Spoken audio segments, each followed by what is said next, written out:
Hi, welcome to the She Moves Mountains podcast. This is your host, Kamala Murphy. Thanks for joining us today as we talk about some of the juicy stuff we women experience that makes this life journey truly amazing. You know, the nitty-gritty, the love, the loss, the falling down and rising up, the getting lost and finding our way again. To our hearts, our happiness, and to the awareness that we can and do move mountains. Thank you for joining. Welcome. Hi, this is Kamala Murphy, and I am the host of the She Moves Mountains podcast. I'm so excited to have you join me today with my guest, Diana Devi, who is someone I've met a couple of months ago, and I am just so excited to share her story with you and have you meet her and learn more about her and her work. So, well, thank you for having me with you today. And yeah. I am super excited. When we met, there was just something about a chemistry that seemed to work really well. And so I'm very happy to be here today. Yes. Well, thank you. I really appreciate you joining me. Because of what we will be talking about, I wanted to share a quote. I usually like to do that at the beginning of each episode. And this one was from Satchel Paige. And I think, Diana, you'll get a kick out of this too. It's like, how old would you be if you didn't know how old you was?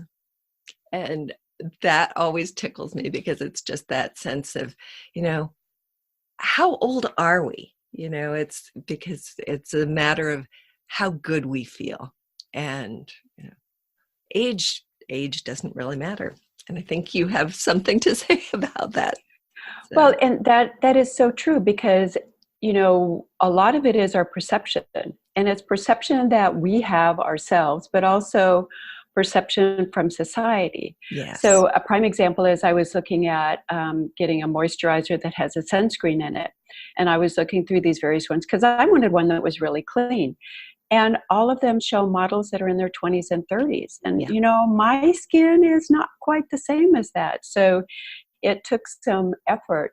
But what caused me to do is really look at my perception of what beauty is and what aging is, and to really begin to understand, for me, being old versus aging are two different things. So I think that's a great quote. I really like that. Yes. Yeah. And we're mature. Exactly. We're mature. Yes. Yeah. Well, there are things that I know and am comfortable with now that no way in my 20s or 30s I would have absolutely been comfortable with. Mm-hmm. Things that I am now more adventurous in doing because I'm not so concerned about how it's going to look or what other people are going to feel. So I think as we age, we start to develop other parts of us. And sometimes we get stuck in what we think our body should look like or what we should be doing or those kinds of things based on that. So being able to move forward and say, I think I want to try that. Let me try it. Yes. Why not? What have I got to lose? Exactly. Very good. So I'd like to actually do a more formal introduction of you to the listeners today. First off, I'm going to mention that Diana is a whip. And I'm going to let her tell you what that is because it's very exciting. But Diana is also an empowerment coach for women who are 50 and older. And over her 30-year career as a pharmacist, she's counseled thousands of women.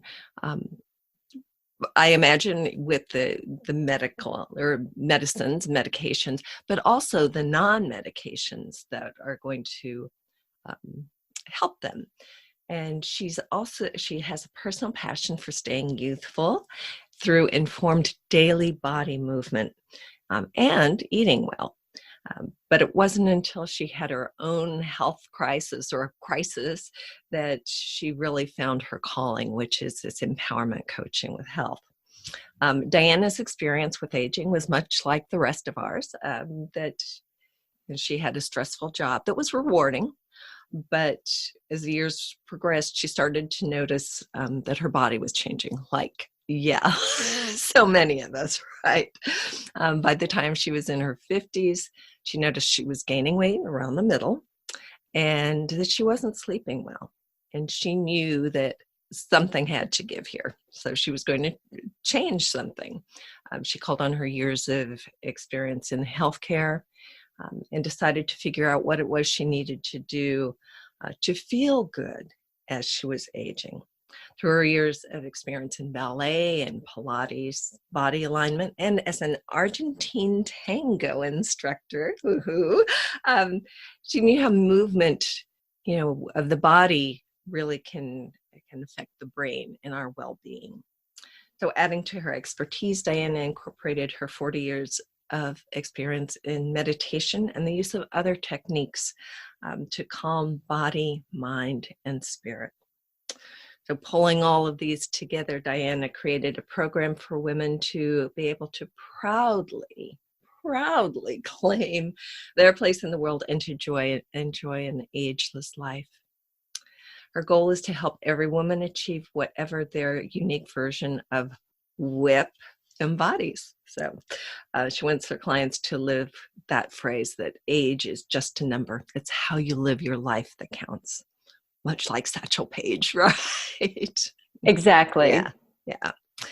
So I want to start off, Diana, just by inviting you to speak about what this WIP is and how it came about for you and your how you moved into this. So a lot of what you talked about with my personal story was how I got to the point where I am now, because I knew that something was wrong. The symptoms that you were describing, and I was eating a fairly clean diet. I was getting exercise, but something was off. And from my experience of going to a physician and being told, honey, you're just getting older and you need to learn how to live with it, which to me was absolutely shocking. And then it was depressing. And then I got mad. Yeah. So I decided I needed to figure this out. And so the term WIP, I think, really explains where it is that I am and where I would like to bring the ladies that work with me to. WIP is a woman who's hot, intelligent, and in her prime. I mean, what woman doesn't want that, right? Right. You can use those, each one of those can be defined based on what it is that you want. For example, hot. When you think about hot, I know men that are extremely attractive and almost you're compellingly drawn toward them. And it's not based on looks. There is something about them, a confidence, a way that they present themselves that makes them very attractive or someone that you want to get to know. The same is true for us. When we as women have confidence and feel good about who and what we are, that equates to hot. Yeah. Prime is another one, right? Right. You have different things that you're good at and that are profiled at every age. So you are in your prime at every age. And to empower women at 50, 60, 70, 80 to say, I'm in my prime, and to live it and to be proud that they are where they are and who they are is awesome. That's what I want.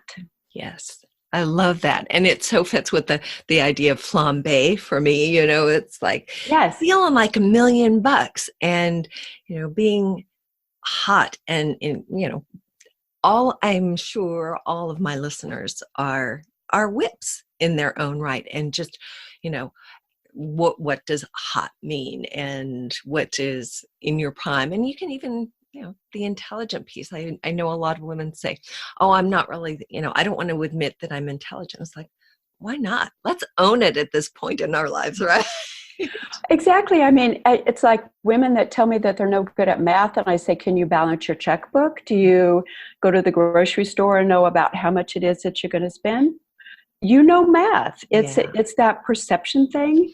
Yes. And that's what I think is the biggest work that we have, is being able to, as women, to overcome those perceptions and really find what it is about us that can, as your phrase is, move mountains. Yes.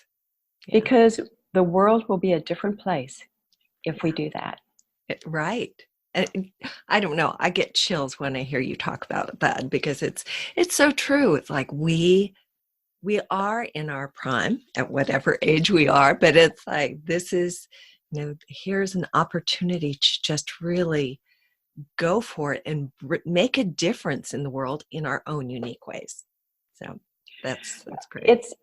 For me, one of the challenging things was when I first got into this or started with this, is that I started changing the way that I looked and showed up in the world. Mm-hmm, and so my Tango students started asking me, what is it that you're doing? Why is it that you look and move so differently? And then other people that I knew started asking me. And so it was kind of like, I think maybe the universe is telling me something, because I've got all of these skills that I learned from the pharmacy and traditional medicine, on top of the things that I learned from doing meditation and movement and all of those kinds of things, and saying, maybe it's time I step into this, because the women are asking me for help.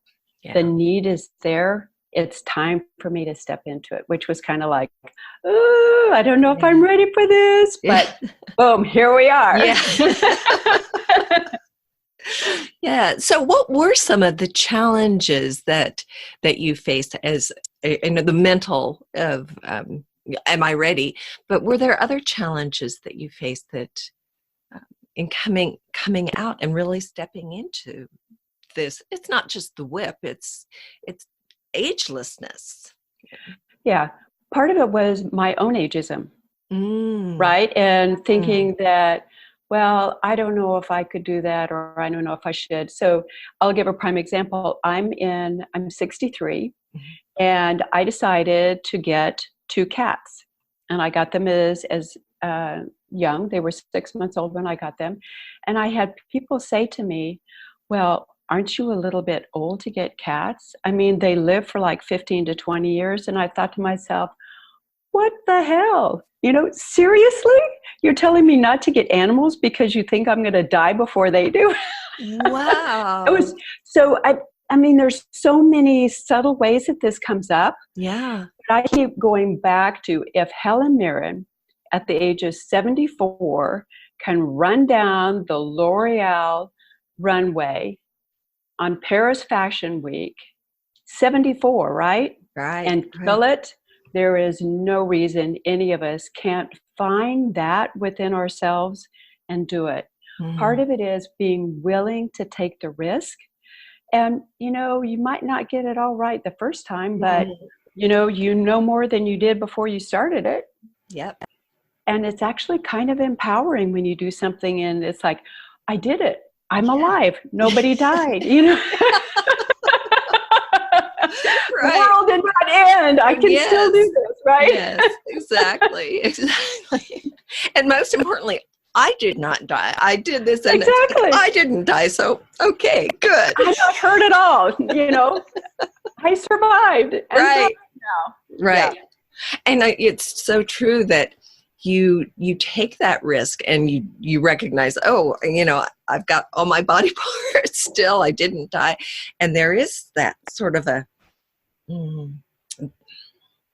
empowerment, and it's so exciting. Yeah. It is. Yeah. It is. And so being able to do, even if it's little things that you maybe wouldn't do or wouldn't try, or one of the things that I ask women to do, and I think women find this extremely difficult, is to look in the mirror and find one feature in their face that they like. Don't look at the wrinkles. Don't look at, whatever the negative piece is. Find one thing that you like and focus on it. Because what we're doing is we're focusing on the good and the positive rather than all of the negative. And there's so much of the negative in the world. Right. We don't need us to tell ourselves about that. Yeah. But by focusing on the positive and finding gratitude is empowering. and let you step through a lot of the things that otherwise you might go, I don't know if I really want to do that, or I don't know if I can, or, should I do that? Or, I wore dark red lipstick the other day. Women over the age of whatever are not supposed to wear dark red lipstick. I don't care. It worked with the outfit, I did it. Yes. Yeah. And there's talking a little bit about the ageism and the things that, you're not supposed to do that anymore, or you can't do this, you can't do that. And I catch myself a lot, I shouldn't say this, or I don't want to talk about, little girl things like sparkle. Right. I love sparkle. And it's exactly. like, why not? And who cares if they think you're a crazy old lady? Not you, me. Yeah. Well, I love all of the superhero stuff, right? Yes. So I've been thinking, maybe I should start a line of jewelry that is upscale superhero type stuff, so making a Wonder Woman whatever, or Captain Marvel whatever, or finding those things, or even some of the Hello Kitty, right? Mm-hmm. But doing it in a very upscale, very elegant way, rather than in something that is maybe a little bit more for a 5 or 6 year old. Right. So I can still embrace and empower and have all of that feeling that I have when I look at it, mm-hmm. And have it really fit whatever it is that I'm doing. Right. I love that. Keep that. I think that ties in with your agelessness. It's like it's the, it doesn't really matter. The things that give us joy and delight us are the things that are going to keep us young and vibrant. Yeah. Exactly. Yeah. Yep. Yeah. The things that really, and who cares if it's something that somebody else thinks is what you should or shouldn't do. Right. And being able to let go of all of those kinds of things. Yeah. And be accepting of yourself, which is really hard to do. Mm-hmm. But if you enjoy it, go for it. Yeah. If it lights you up, it's yours to do. Well, exactly. And that is part of building that whole whip, because when you do things that are empowering, you have a difference in the way that you walk and in the way that you present yourself in the world.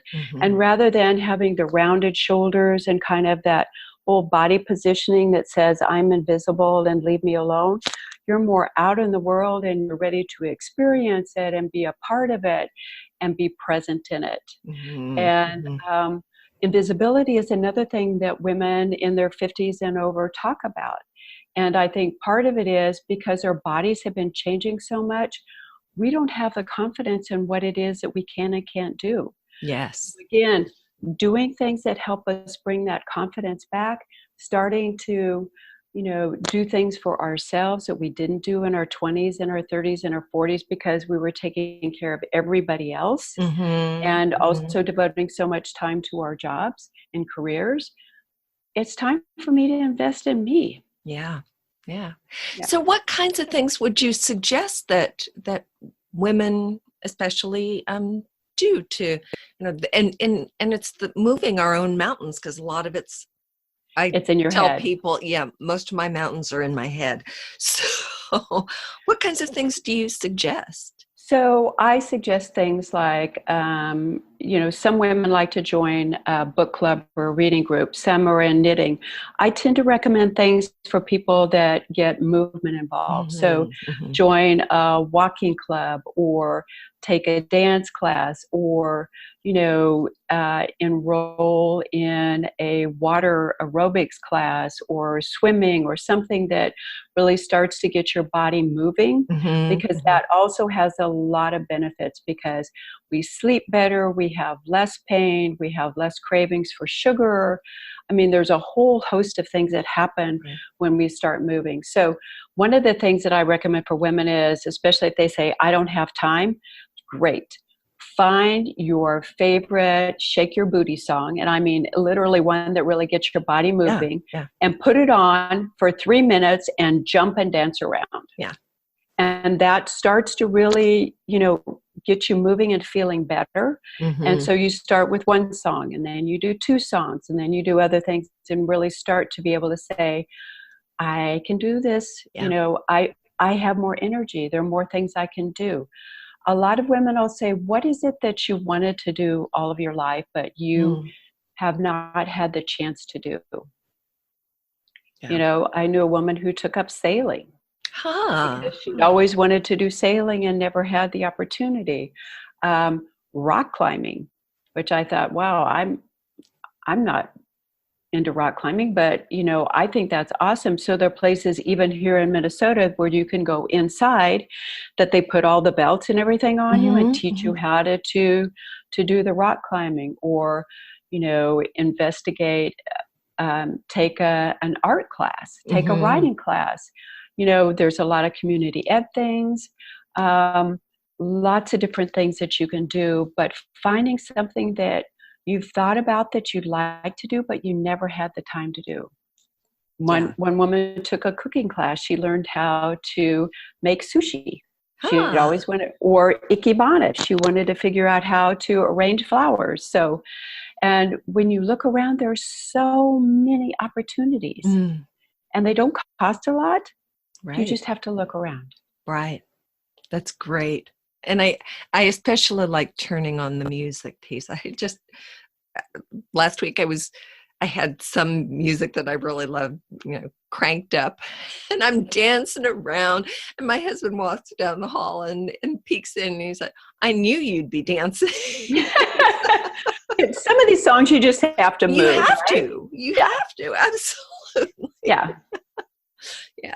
Yeah. Mine this morning was Michael Jackson. So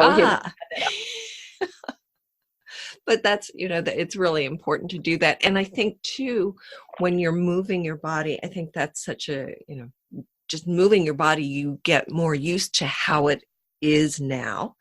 And then you feel prouder about who it is or how it is, because you're more embodied.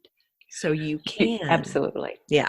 So I think you've got that impetus to move the mountains that are the outside mountains.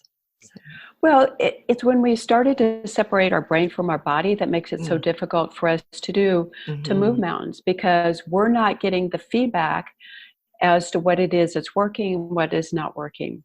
So when you move your body around intentionally, like when you're just, dancing or whatever, it starts to reconnect your body with your mind. And we as women separate that a lot, because it's like, well, I really need to do this now, but somebody needs this, right? Yes. I need to go do this. Or so we basically start shutting our body down. And then it gets to the point where it's not working, and we're like, what happened? How did I get here? Right. It was a progression over 10, 15, 20 years. Yeah. Now let's reconnect.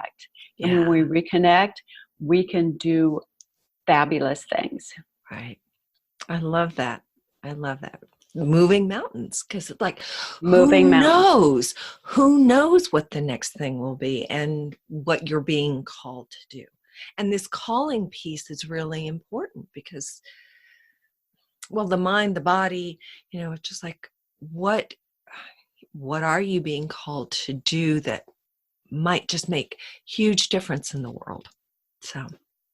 So yeah, go on. So I was going to say, I've had different things that I've done in my life. So I designed jewelry at one time. I had a travel business for a while. I had an antique business.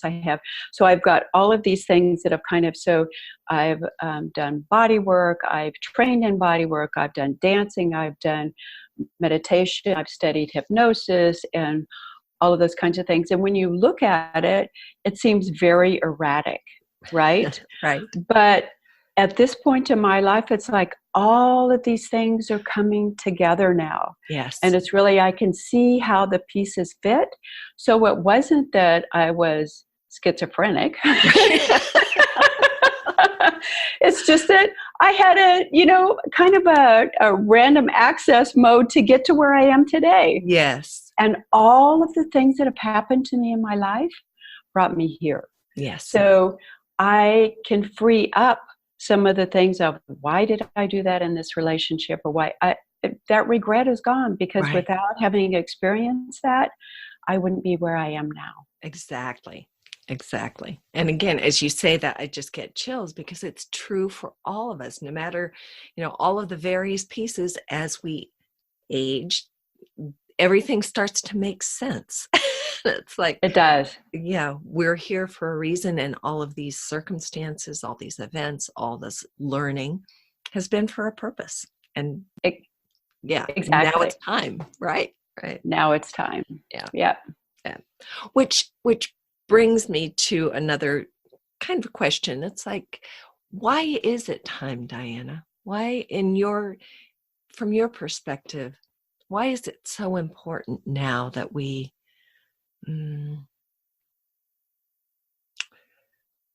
it's accept who we are, become whips, and I know your program is really about health.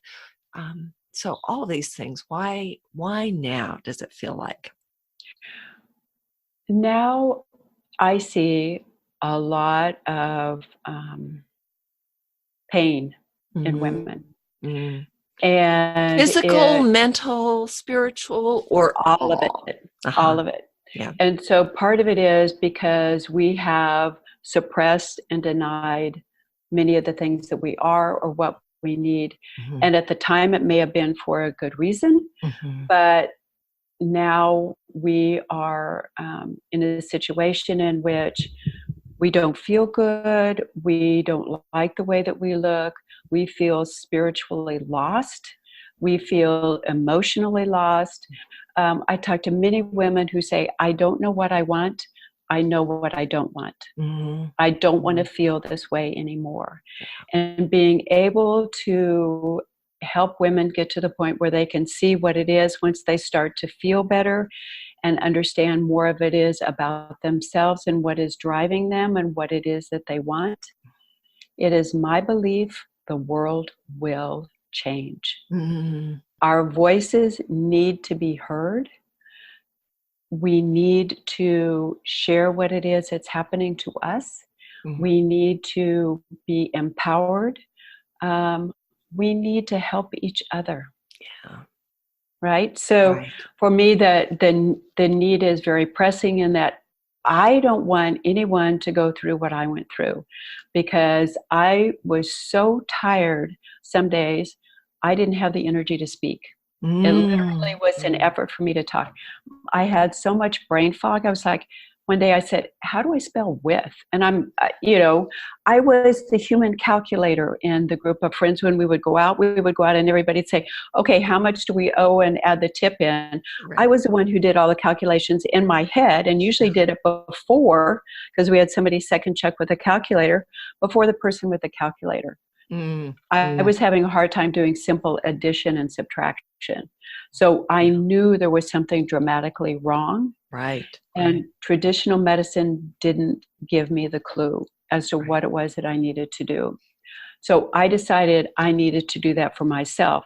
But coupled on top of that is, in my pharmacist career, I had a very limited window of time in which I had with people. And my focus was a lot medication driven, but I also talked a lot about how you eat. You need to exercise, what you're thinking, because if you think before you ever take a medication that this is going to be hard on your body, you're going to have lots of side effects, it's going to make you sick. The body listens to what the brain says. The brain said, I'm going to get sick. You better believe I am going to get sick.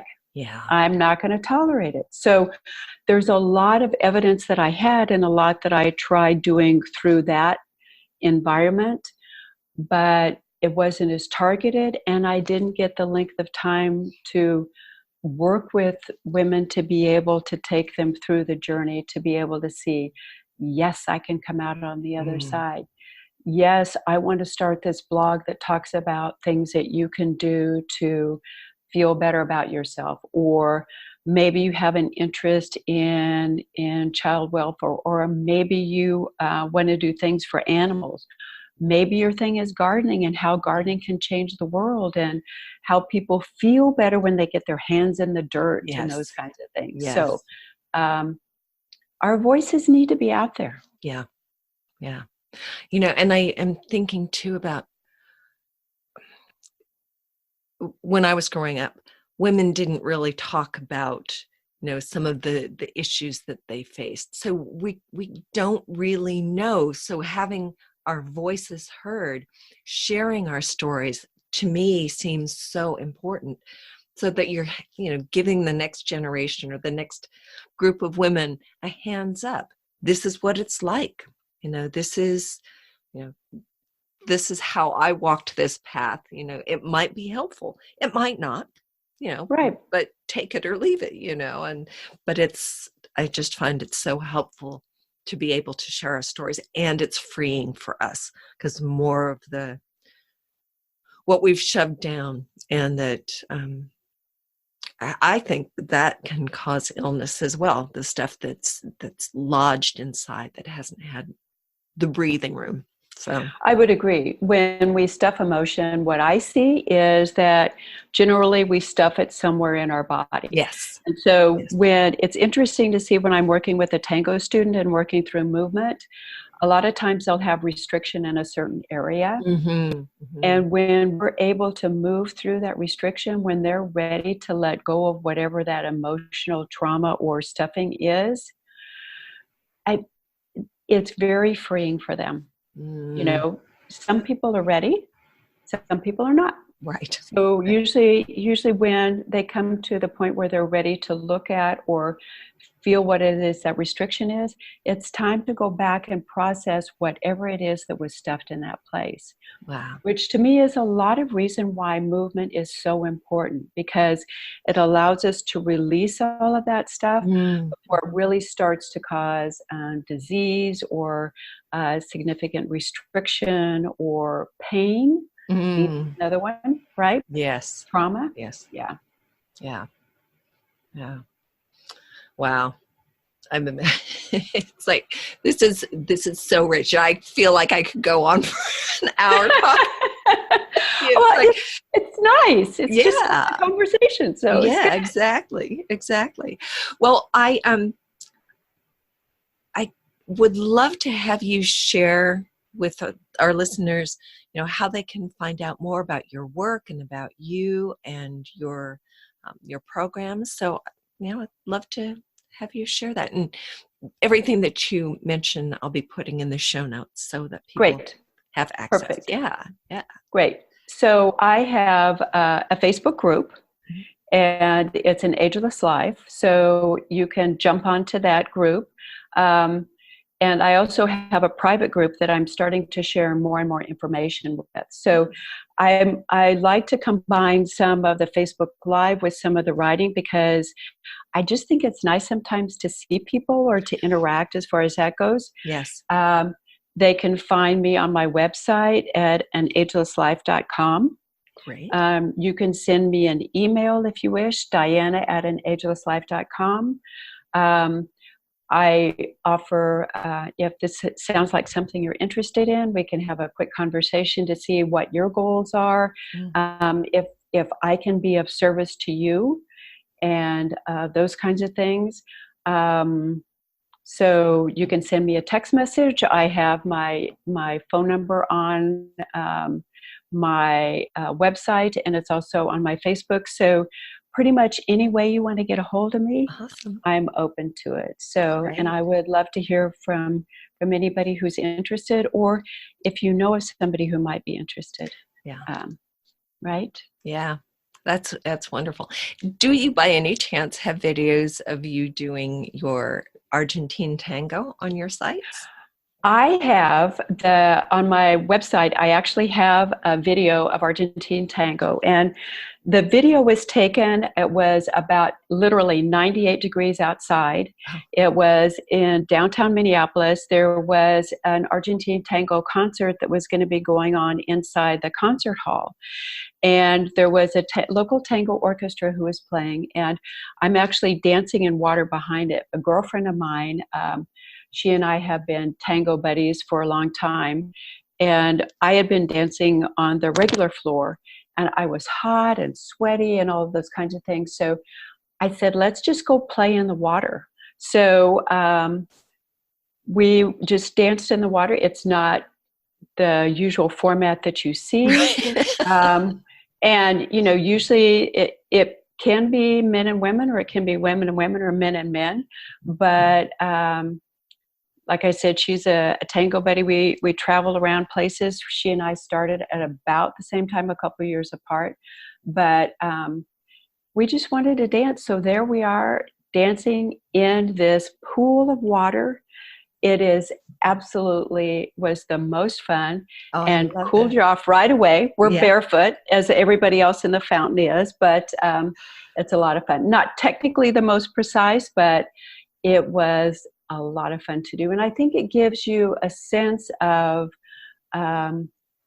what tango is about, because it's about that physical connection, you know, through the embrace and being able to move with each other and those kinds of things. And I do have some video on, I think I've got video on Facebook. Maybe I'll check to see. If not, I'll put some there.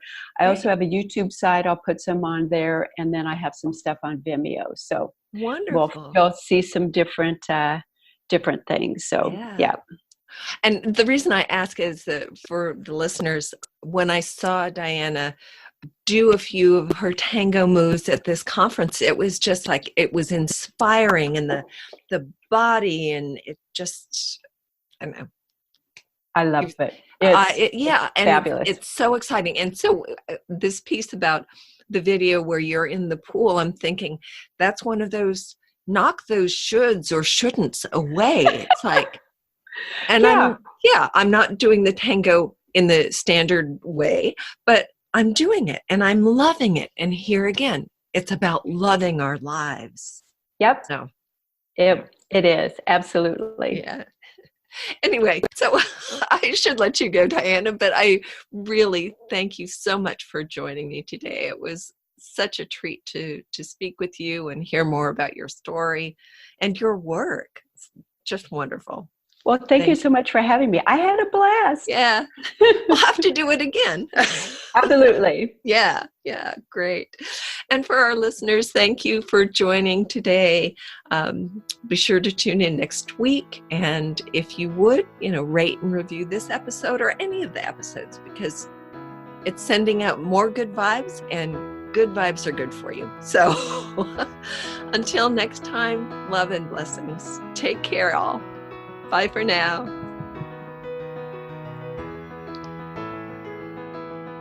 You've been listening to the She Moves Mountains podcast, coming to you every week. If you're a woman who wants to move mountains in your own life, please make sure to subscribe or follow this podcast. And if you've laughed or gotten teary or smiled knowingly, thinking, oh yeah, that's me too, please go ahead and rate the episode with 5 stars. It'll be a feel-good thing to do. Thanks a bunch. Lots of love and blessings to you. This is Kamala signing off. Until next week. Take care.